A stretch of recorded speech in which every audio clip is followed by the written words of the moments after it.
looking very well, Leslie. Well, this is a wonderful place to rest. Well, it's only 5 days more. I know. Every morning when I wake up, I say one less. Just like I used to when I was in school with the holidays coming. Oh, Howard, don't feel sorry for me. The time has passed very quickly. I've done a good deal of reading, and I've worked on my lace.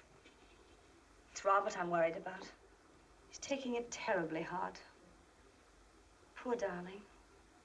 He's much more anxious about you than you seem to be about yourself. Well, Howard, I must confess to you, I'm not looking forward to testifying in court. One of the things that's impressed me is that every time you've told your story, you've told it in exactly the same words. You've never varied a hair's breadth. And what does that suggest to your legal mind? Well, it suggests either that you have an extraordinary memory, Or that you're telling the plain, unvarnished truth. I'm afraid I have a very poor memory. I suppose I'm right in thinking that you had no communication with Hammond for several weeks before the catastrophe? Oh, quite. I'm positive of that. The last time I saw him was at a tennis party at the McFerrins. Don't suppose I said more than 2 words to him. They have 2 courts, you know, and we happen to be playing in different sets. And you hadn't written to him? Oh, no. Well, at one time you were in fairly intimate terms with him. How did it happen that you stopped asking him to anything? Well, we didn't have anything much in common, and he's very popular, you know. A lot of calls upon his time, and, well, I didn't see any necessity of showering him with invitations. You quite certain that was all? Well, I may as well tell you. We heard about his wife.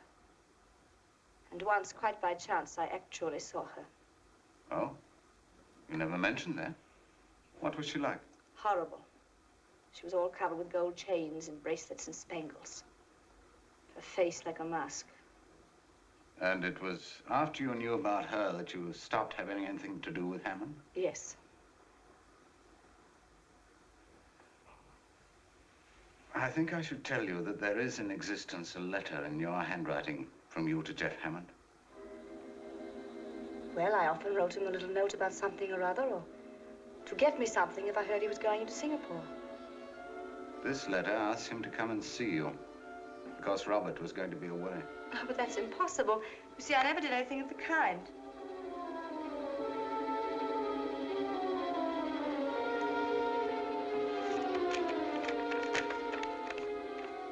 You'd better read it for yourself. But that's not my handwriting. I know. It's said to be an exact copy of one written on the day of Hammond's death.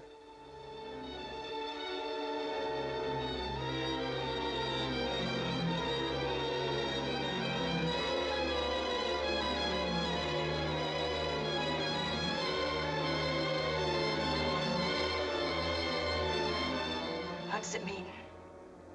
That's for you to say, Leslie. I didn't write it. I swear I didn't write it. If the original is in your handwriting, it would be useless to deny it. Then it'll be a forgery. It'd be difficult to prove that. It'd be easy to prove it was genuine. It's not dated. It might have been written years ago. Oh, if you'll just give me a little time, I'll try to remember. Leslie, the prosecution could cross-examine your houseboys. They would soon find out whether someone took a letter to Hammond on the day of his death. Howard, I swear to you, I did not write this letter.